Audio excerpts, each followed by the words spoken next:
Good morning. We're joined by Information Minister and Member of Parliament for Fuasia Yorubi, Kojo Oppong Nkrumah, in studio to have a review, post-mortem of the Vice President's speech. Good morning. Thank you very much for joining us. Winston, how are you doing? We're managing. I believe you're fine too. They say Ghanaians are managers. Yes, all of us manage all the time, isn't it? I'm good. Thanks for having me this morning. Great to have you join us. So that's the Vice President telling us what he intends to do. Yep. But for many Ghanaians, they ask a very simple question. Why now? You've been in government. Why are you telling us what you want to do, particularly when some of the things you want to do amounts to reversing current decisions? Why are you not implementing the very things you talk about? Well, Winston, first, I think it's a very legitimate question. And that question can clearly be answered because of Article 58 of the Constitution 1992. There are many people in government. There are ministers, deputy ministers, there's a vice president, there are advisors, chief executives, board chairpersons. But if you read Article 58 of the Constitution 1992, it says clearly that the executive power in this country rests with the president. And that is why when somebody wants to run for president, he is required to articulate his vision. He is put on the ballot. And when he is elected, he or she, he will form a government comprising various people to assist him to execute his vision.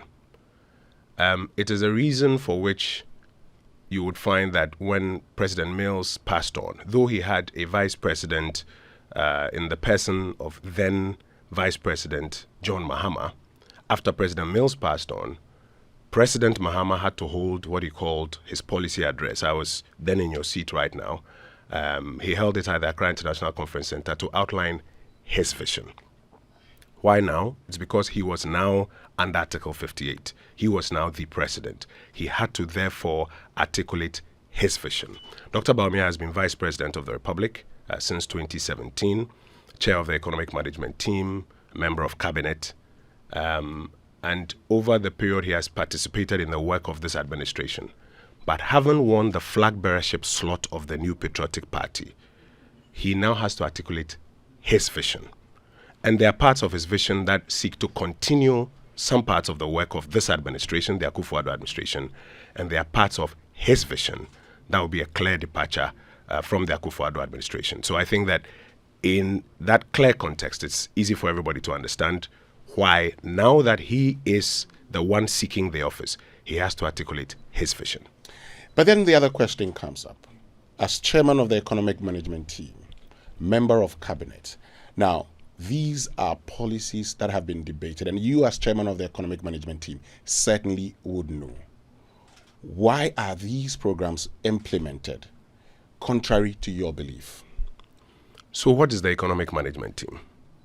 I think it's in the Akufo-Addo administration that you have heard a lot about the Economic Management Team. The Economic Management Team functions as one of the, for want of a better expression, subcommittees of Cabinet. And the team, comprising ministers mostly in the economic sector and some advisors, come together, examine memos that may come before it, and go to Cabinet with some recommendations. Some of those recommendations may be accepted, some of them may not be accepted. At the end of the day, Cabinet will then proffer advice to the president. Our Cabinet here in Ghana is an advisory body. When Cabinet proffers advice to the president and there's no objection, I'll show you one trick to examine. You would notice that when the document supporting whatever it was come to Parliament, they'll say it came by Cabinet approval. There are many, many times where Cabinet approval is not required or sought, let alone the subcommittee of Parliament's approval required or sought. And so for many of those occasions, you will hear that it came by executive approval. So the mere fact that somebody has been chairman of the Economic Management Team does not mean that he is the executive president. It doesn't mean that he is taking the final decisions. There are decisions that we have all participated in, advice contributed to, but under Article 58, the one who takes that decision, that final decision, is the executive president. A second reason for which you will see some of these departures is that the circumstances in 2016 that, for want of a better expression, warranted some specific policy propositions by the then candidate Akufo-Addo are expected to be very different by the 7th of January 2025. And so you would not expect that some of those same policy proposals will be repeated in January 2025. And for somebody seeking to take that office in January 2025, he will articulate policy propositions based on the baseline that he will be inheriting from the 7th of January 2025. And there you will see that you have a departure. Then a third reason where you may see some of these points of departure is the fact that having observed the execution and implementation of some of the programs and policies of this administration, of course you see where there are successes, where you have to continue, and where you necessarily need to take a different route. And it is based on all of these that you would hear him articulate some vision points that are different and some which are also similar to what the Akufo-Addo administration has done. Let's start from the third point that you make. So having looked at implementation. So if you look at implementation and it's necessary to take a different route, why don't you start taking that route now that you're in government? Because now there is a program that has been constructed, funds voted, and a law passed to run the 2024 program. It's called the Appropriations Act. You know, in governance, first you have what you call the policy ideas. Then you flesh it out into the technical documents that underlie it. You construct it into a program. That program is budgeted. And you take that program to Parliament for Parliament to appropriate and pass a law on it. 2024 is done. Parliament has approved appropriations for specific government programs. Parliament has approved a fiscal program for 2024. You cannot, therefore, at this point in time, necessarily twist it or turn it around, because you need to land on a certain pedestal by the end of this year. Starting from January 7, 2025, you will construct a new program. And what Dr. Bawumia is saying is that currently, if you look at the landscape, there are more or less two key persons who are asking respectfully for the mandate of the people of Ghana to define that 2025 program. If, by the grace of God, you put me in that seat for 2025, this will be my program. This will be how I'll seek to execute it. This is the number of persons and the construct within which I seek to execute it. Talking about variations and talking about the Appropriation Act also, we've seen times where it has been approved by Parliament. You've gone back to Parliament and said, we want to change things. In the next fiscal year. Hold on a second. In the mid-year, for example. In the mid-year, you can actually go and do and make variations. In the mid-year, for example, the primary thing you go to do is to do what you call the mid-year statement. And that's why you'll find that in recent times, there's been a debate in Parliament whether the Minister of Finance has to come mid-year by statement or by motion. Because mid-year, the principal thing you come to do is to update us on performance. If you think you need extra revenues, you may come to mid-year and ask for some extra revenues. If you think that you need extra expenditure, you may come and do a supplementary appropriation at mid-year. Yes. But the norm that we run is that you define the fiscal program for the year. Today, for example, for 2024, if you look at the fiscal program that the finance minister took to Parliament, in closing the fiscal gap, the route that he has taken is that there is a need to raise some revenue in some particular areas. We all believe that revenue mobilization is important. In this fiscal program, some revenue handles, for example, the emissions levy is being included in this year's fiscal program. For example, the electronic transactions levy, it's in this year's fiscal program. For example, until yesterday, this 15% on VAT was programmed and included. Mm-hmm. What Dr. Bawumia is saying is that if you give me the mandate for 2025, I will approach the fiscals differently. And he starts off by talking about the expenditure cuts. Why? So that you can create that kind of fiscal space. Last night I was listening to your analysis with, I think, Evans. Yeah. Very brilliant analysis. But he's not saying that if I am successful in creating the fiscal space, then I will take away these taxes. He's saying that I will construct a different fiscal program which starts by cutting expenses. He's cutting down the number of ministers to not more than 50, including regional and deputy ministers. That's about, today, if you take the size of government, say about 85 or 90 even, that's about 35 or 40 V8s that government is not buying, expenses that come with it that government is not undertaking. That is savings on the fiscal program. He's saying, for example, that a lot of the capital expenditure that you find in the fiscal program, he's going to rather give the private sector incentives to embark on that expenditure in a PPP arrangement, so it doesn't need to form part of our fiscal framework. When he does that, he has reduced expenditure significantly, and when the manifesto comes out fully, you'll see the specific numbers that are in there. Because of that, on the upside of the fiscal framework, you will then notice that he does not necessarily need to have all of those tax handles there. So to conclude my answer to your question, the fiscal program that he puts forward in 2025, which is beginning to signal, is what determines his ability to say, I will not need to have this tax, I will not need to have this levy, because I don't need to have these expenditures at the bottom. Today's fiscal program, as I mentioned already to you, has already been approved by Parliament and is in force. And then the circumstances also that determine or that require today's fiscal program are very different from the circumstances that will determine the January 2025 fiscal program. Yeah, but I mean, talking about the fact that, you have the programs already in place, let me just, so take you to something that you've made, a point that you've made today. So yesterday, we were told, the finance minister issues a statement suspending the implementation of VAT. Yes. Clearly, that's something that is doable. Yes. So if the finance minister, in the course of the year, decides, hold on a minute, we're suspending implementation, why can't, for instance, the government decide we're abolishing the implementation of e-levy, even though as part of the plan for the year? So you will see, first of all, I've taken you to Article 58, that we run an executive presidency. The executive president is the one who runs the government. He takes his decisions. All of you may advise, all of you may give your views, but Winston, you are not the executive president.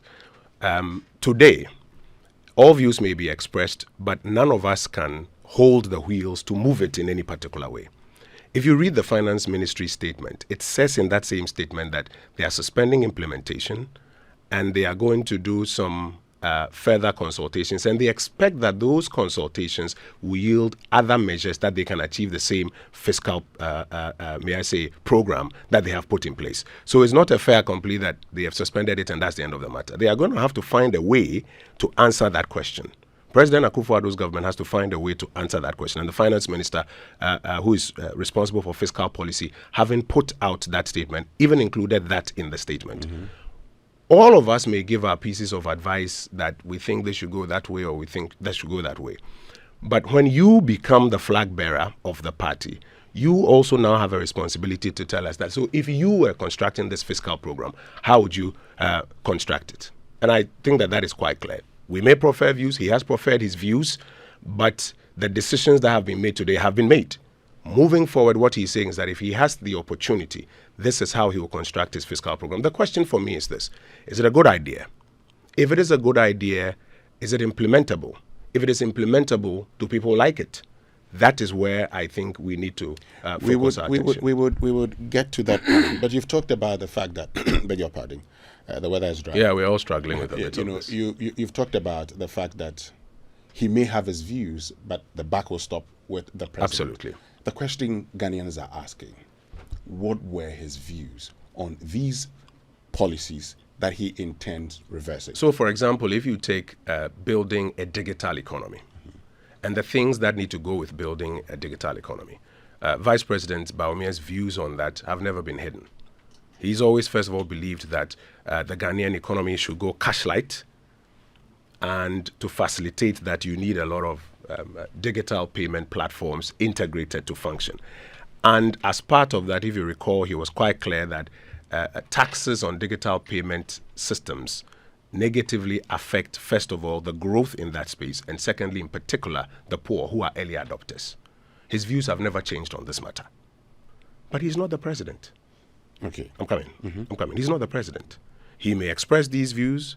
I mean, I am under oath of secrecy from cabinet, so I may not be able to verbatim say who said what, etc. But I can assure you that his views have never changed on this matter. He has expressed his views, his thoughts, but in the end, the government has taken a decision. He is saying to you that I believe in this digital ecosystem, this digital payment system. And I have always told you that, one, if we tax it, it inhibits growth in that area and it negatively affects, in particular, the poor.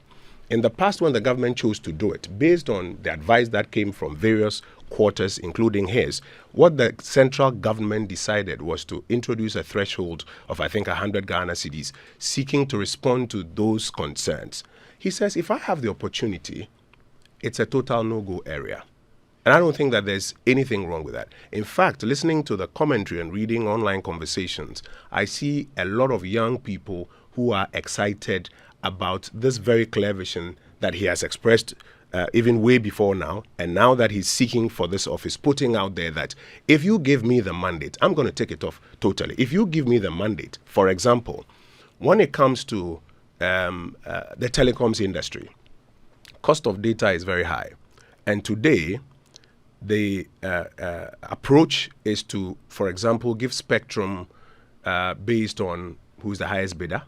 And what it does is that it doesn't necessarily allow its availability for the best of usage. And also because today the pricing regime is such that the least efficient players' costs is what is literally determining pricing. Data costs are outrageous. What he's saying to you is that if you give me the opportunity, I'm going to, if I am under Article 58, the executive president, the backstopping with me, I'm going to change how this is structured. I'm going to ensure that spectrum is availed not based on what some may call a beauty pageant, but spectrum will be availed based on the potential usage. I'm going to make sure that some of these policy points within the ecosystem are turned around so that cost of data does what comes down. And I've heard a lot of young people say, well, that is what we are looking for. So I think anybody who looks at the trend of issues from what is your role in the government today to what office are you seeking and what will you do if you get the mandate can clearly understand. I'll give you a final example. I am Minister for Information today. I may go to cabinet and express views on things even in the information sector. In fact, there are things that I will go to cabinet, express views on it, and the broader government at the end of the day will say, we think this is the way to go. My job is to ensure that what the government has decided as the way to go is executed.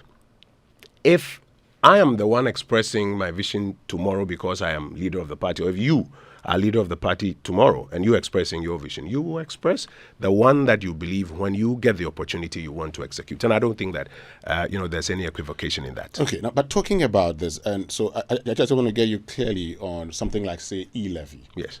Because you are quoted, and I'd get you the story. That's quoted by who? peacefmonline.com. Okay. So I just would get you that particular story and what it talks about. So it talks about the fact that, I'm just trying to bring that back, that talks about the discussions about e-levy and the role that Bawumia may have played in e-levy, for instance. And I want to use that to ask what has changed now. So you say Bawumia was instrumental in setting 100 cedis pro poor. Is that a threshold. quotation from me or that's somebody's headline? So this is the headline from peacefmonline.com. Yes, but read my quotation. So it says, Information Minister has disclosed that the Vice President, Dr. Bawumia, played a key role in arriving at the fine details of the e-levy. According to him, the Vice President actively participated in meetings to ensure that the poor in society were not adversely affected by the implementation of the levy. He said it was the instrumentality of the Vice President that the 100 cedis threshold for mobile money transactions was included in the bill to ensure that the poor were protected. So this is the quote. Mm-hmm. He was very instrumental in cabinet meetings and economic management team meetings to ensure that his principled argument of protect the poor was upheld, and that is why the threshold of 100 Ghana cedis, which accounts for 40% of Momo transactions on a daily basis, was excluded from the levy. Which Still a quote attributed to you. Yeah, go ahead. So in substance, the two issues that people want him to speak to has been addressed. It may have been nice if he repeated all those that have been addressed, but he necessarily didn't have to do so. I'm very happy you read the quotation because, as we know today, headlines can be very deceptive. And that's exactly what I've told you this morning, that he has expressed his views on taxing electronic payments from the beginning. And though I may not go into, who said what and who disagreed, etc., as I've said to you this morning, just as I said to Peace FM, he has expressed the fact that if you do it, you affect growth and you also affect the poor. And I've told you this morning, even before you read this, that it is based on some of these submissions that the central government then decided that, okay, then a threshold will be introduced to protect the poor. And he's telling you today that if I have the opportunity, it's a total no-go area. So, but based on this quote, at least he wanted e-levy, but in a certain No, state. I haven't said he wanted e-levy. No. No, I'm not saying What you have said read, it. Yes, but that's why I wanted you to read the question. quote. Yes. I mean, and I'm happy you are saying that I haven't said that. Yeah. What you read, and that's why I wanted the quote, was exactly what I said, that his position has never changed. And he has cautioned that if you do it, you affect growth and you affect the poor. And the central government, having listened to his submissions on the matter, then decides that then a threshold of 100 Ghana cedis will be introduced to eliminate the poor. That is about 40% of Momo transactions. I have not said to you that, he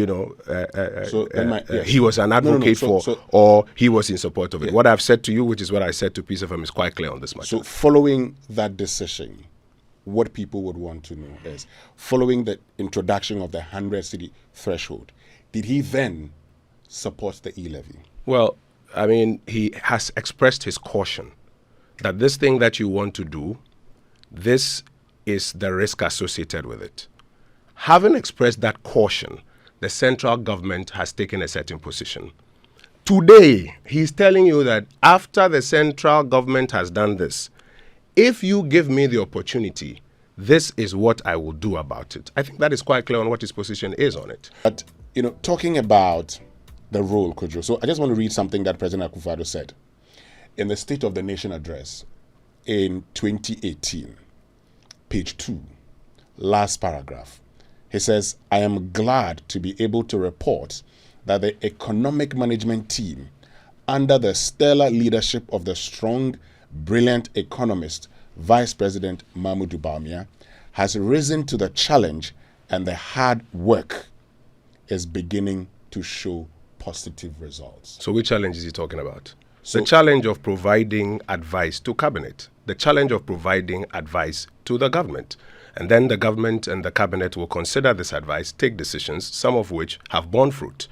And if the president therefore goes ahead to applaud his vice president and chairman of the economic management team, I'm glad you didn't say or read that the president is therefore saying that Bawumia was in charge of the final decisions of government. No, the president hasn't said that. In fact, that particular address, he goes ahead to mention several ministers and their roles in assisting in getting things in various parts of government done. But you see, Winston, I think that without overflogging the horse, it is important for the point to be made that every vice president or every person who has served in someone's administration will have to answer the question about how that administration fared overall. The Akufo-Addo administration, if you look at its record from 2017 till now, and yesterday Dr. Bawumia articulated it pretty well, has some very major credits to show. And then was hit midstream. And he makes the point yesterday that midstream being hit, people don't want to hear it, but the causes are quite clear. And then is showing very strong signs of recovery.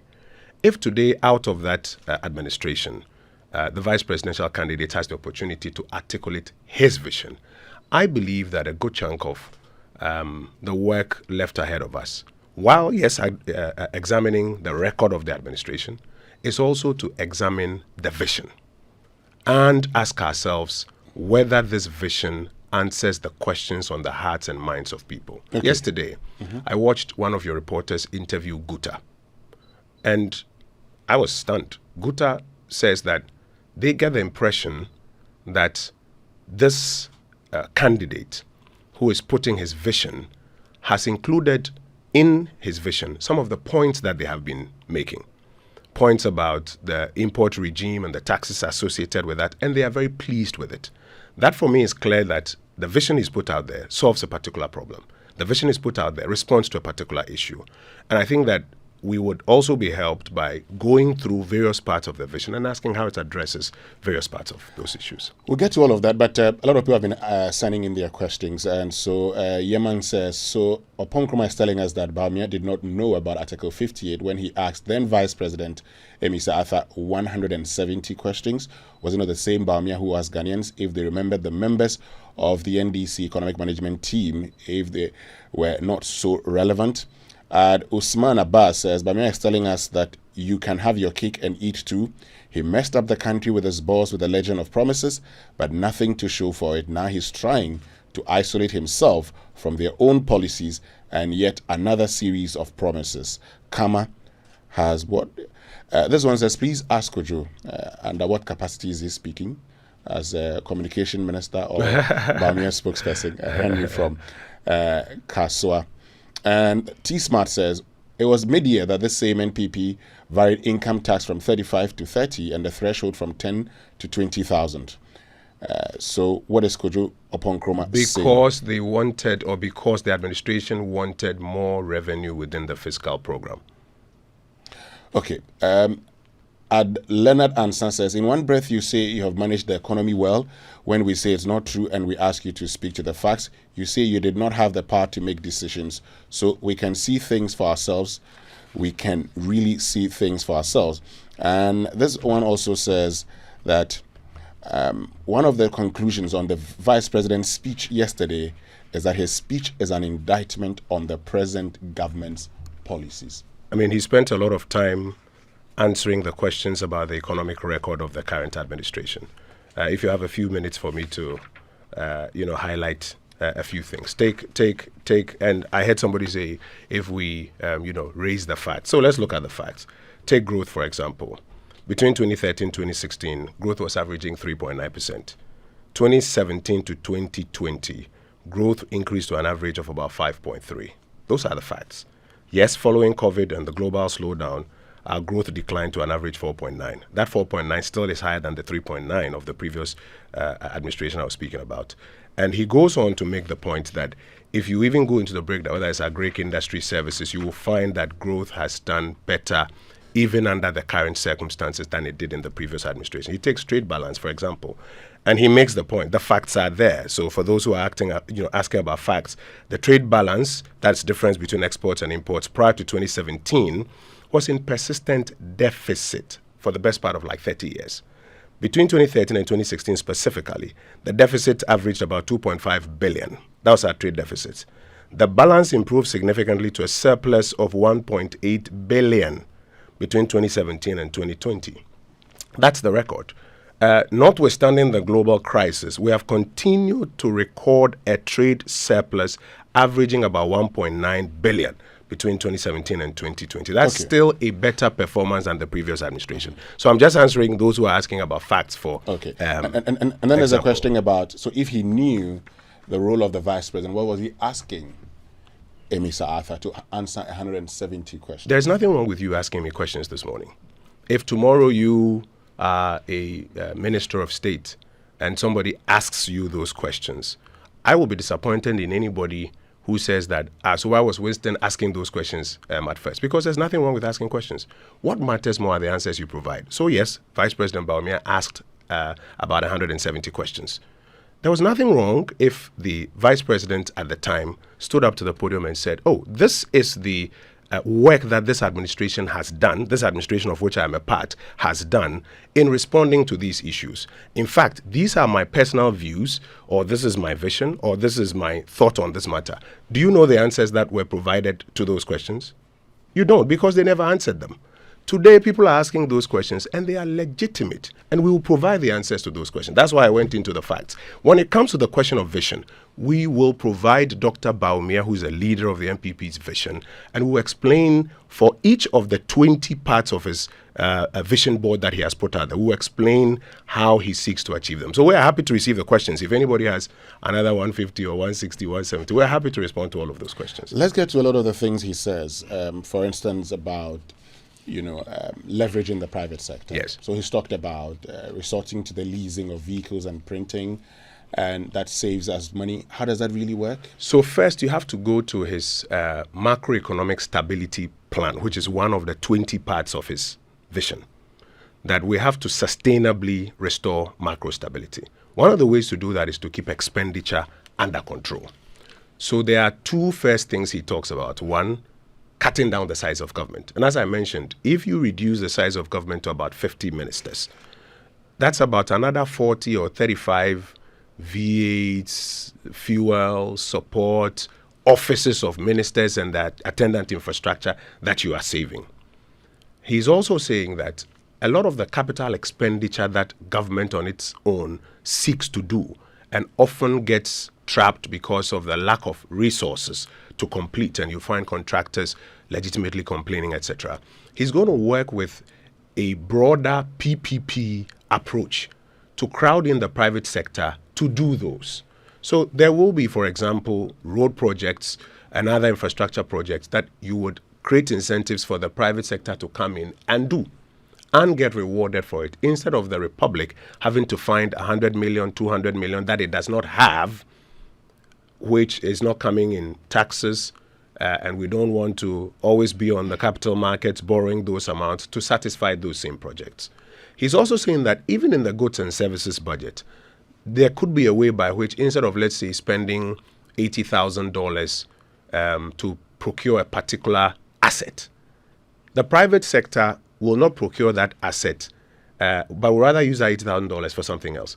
The private sector will lease that asset. Does leasing make sense in the private sector? There are many private sector institutions that are leasing vehicles and other small assets that they are operating with. Why can't the central government do same and save these resources, reduce expenditure and create some more fiscal space? And that's what he's saying is the approach he's going to adopt. So he's coming with a broader PPP structure that says that, yes, you may have piloted it in the Akufo-Addo administration, with the setting up of the Public Investments Division at the Finance Ministry, and they may have done 1 or 2 or 3 PPP projects, but he's going to go wholesale with PPP and get the private sector crowded in. Remember, we are the party that believes in liberating the creative energies of the Ghanaian people and letting the private sector operate. Small government, let the private sector operate, create a more stable environment for people to find their feet. And so you see clearly how this PPP framework that he's putting up aligns with our vision and aligns also with a macroeconomic stability that he's looking for by cutting down on public expenditure and letting the private sector play that role some more. I'm interested in the figures, for instance, when it comes to the leasing, whether the analysis has been done, for instance, to note that this could actually lead to savings. Because I know that a lot of people within the private sector, their decision to actually lease vehicles sometimes boils down not necessarily to, as also as a result of certain, tax issues. Okay.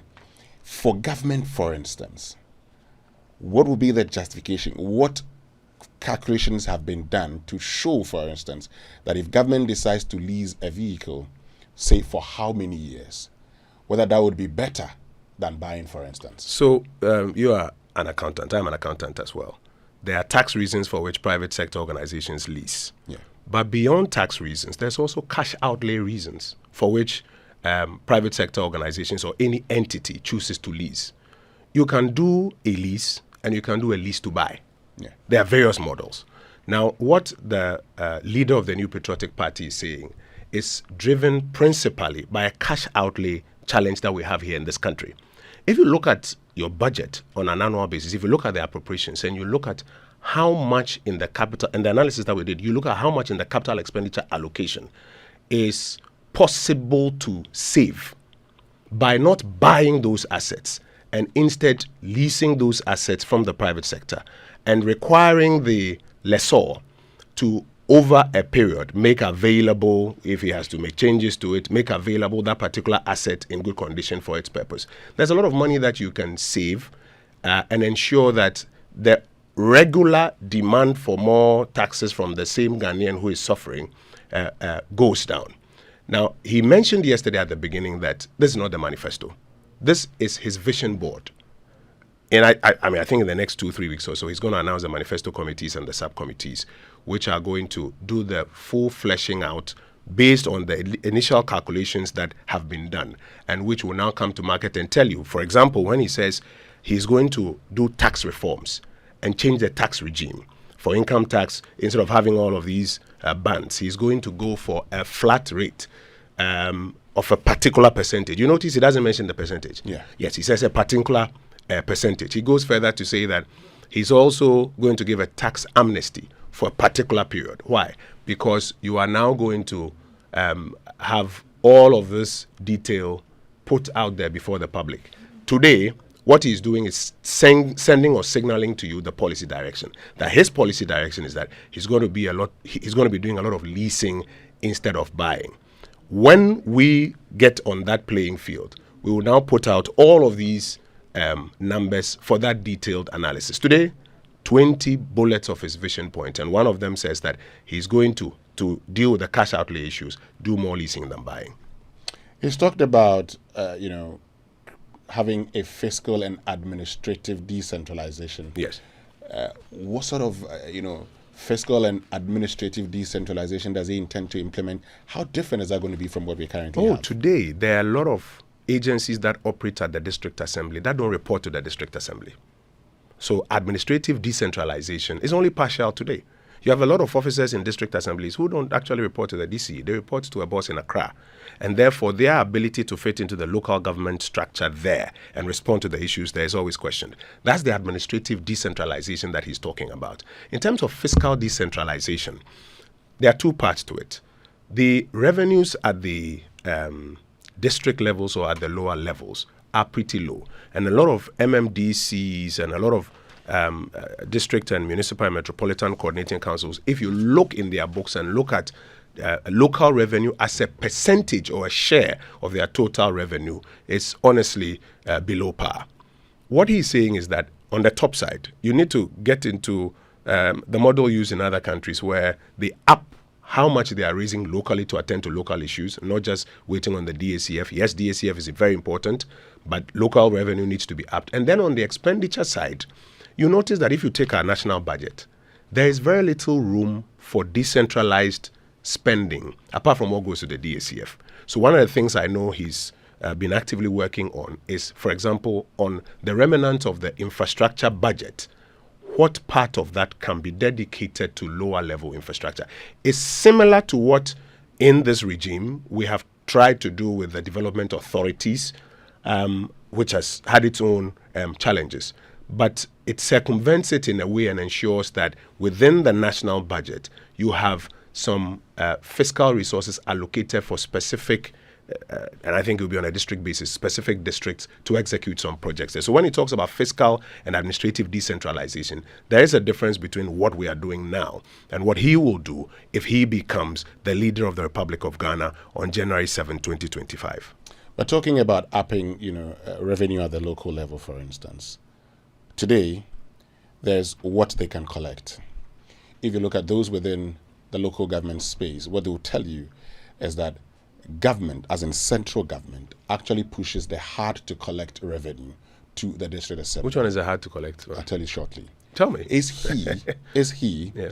going to, for instance, review what revenue they can collect? So, for instance, in other jurisdictions, local governments collect, indirect taxes, for instance. Mm-hmm. Is that what we're going to do? No, indirect taxes are collected at the national level, but that is not hard to collect revenue. In fact, indirect taxes... I'm saying that in certain jurisdictions, the local government does that. I know, but because of the premise that you laid, that's why I'm responding categorically like that. Indirect revenue is one of the easiest to collect because you slap it on other things. And that's the reason I'm saying, would he let them collect that? No. Since that is not difficult to collect. No, but in the majority of jurisdictions, indirect revenue is collected by central government. In the majority of jurisdictions, you have direct revenue like incomes, etc., income taxes, etc., that are also very often collected by the central government. What a lot of local governments have to collect include local property rates, local business rates, local business permits, etc. And I'm saying to you that if you look at that as a share of the revenues that go to the assemblies, that is below par. And it is important for the fiscal decentralization argument that he makes for us to up that in that space. And as the manifesto committees now start to detail the specific technical programs and the thresholds that will be set, you will see us put all of those ones out. But today we have a leader who says that I'm going to do some more work on fiscal and administrative decentralization. I think that's a bold, clear thing that should be supported. Another thing, for example, that he talks about, even beyond the macro framework, is jobs. Today, this administration, between 2017 and 2024, despite all our challenges, has, with evidence, created not less than 2 million formal jobs that can be evinced by SNIT. This is SNIT data. I would like to encourage your business team to check from SNIT. Over 1 million in the public sector, a little over 900,000 in the private sector registered with SNIT. He's saying to you that on the back of that, if he becomes president of the republic, he has a strong jobs program that he's going to put on the table. He gives one part of it yesterday, that in the digital economy, in Africa, in Ghana, and globally, there is high demand for young tech hands. And he's going to dedicate a lot of attention and resources to ensure a program that puts out at least about 1 million digital jobs. In fact, the numbers that we're working on, a little over about 250 per year in the partnerships that are already being discussed. Now, a lot of young people across the length and breadth of this country are looking for jobs. And sometimes jobs that don't even require formal academic qualifications, but jobs that come with these skills within the tech ecosystem. He's saying that if you give him the opportunity, he's going to dedicate a lot of resources, time and attention to training young Ghanaians for these digital jobs locally within the continental free trade area and on the global platform. And we're targeting about 1 million within this first 4-year program. It's part of his vision board, which he puts out there. On the green economy, he talks, for example, about augmenting our power by about 2,000 megawatts of solar power. What would that do? That is expected to help bring down the cost of power over a period. As I'm sure you're aware, these fossils, first of all, are generally fading. But secondly, depending on what happens on the global market and whether it's HFO prices going up or crude prices going up, it ends up affecting your fuel cost for running your thermal plants. He wants to move further into the green space, about 2,000 megawatts, and provide incentives for that. And that's why he talks about no taxes on solar panels, etc. I know already, there are proposals coming to the table that we should also add no taxes on the lithium batteries and things that are associated with it. That is another bold policy proposition that I think if you follow those, if you look online and pay attention to those who are commenting from the energy and climate point of view, they seem pretty excited by that as well. Transportation, and that's the last one I'll mention. Transportation.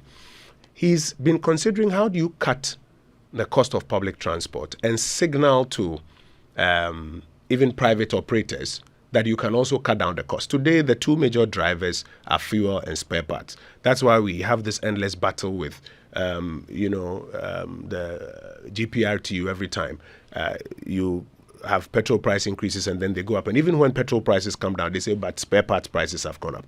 He's saying that if we can get the state-run transport companies to switch to electronic vehicles, the data already shows that you can cut their transportation cost by about 30%. In fact, when STC did the numbers and brought it, they can cut transport fares by about 30% when they do that switch. And he's making that very bold commitment. Today's fiscal program may have been completed. You may not have space in it to do this. But if he's constructing the 2025 fiscal program, he's going to make resources available to support these state transport organizations to go electronic, to be able to cut their prices by about 30%, and also signal to the private market that if you go that way, you can cut transport prices down. What does that do to the people of Ghana? It brings transport prices down. And if you put transport as a major component of cost of living, it brings it down a bit, if not at least contain it. Thank you very much. I think that's all time would allow us. But we'll have to continue the conversation. We'll be happy to. Thank you very much. Kojo Oppong Nkrumah, who is the Information Minister, for joining us here on the Super Morning Show.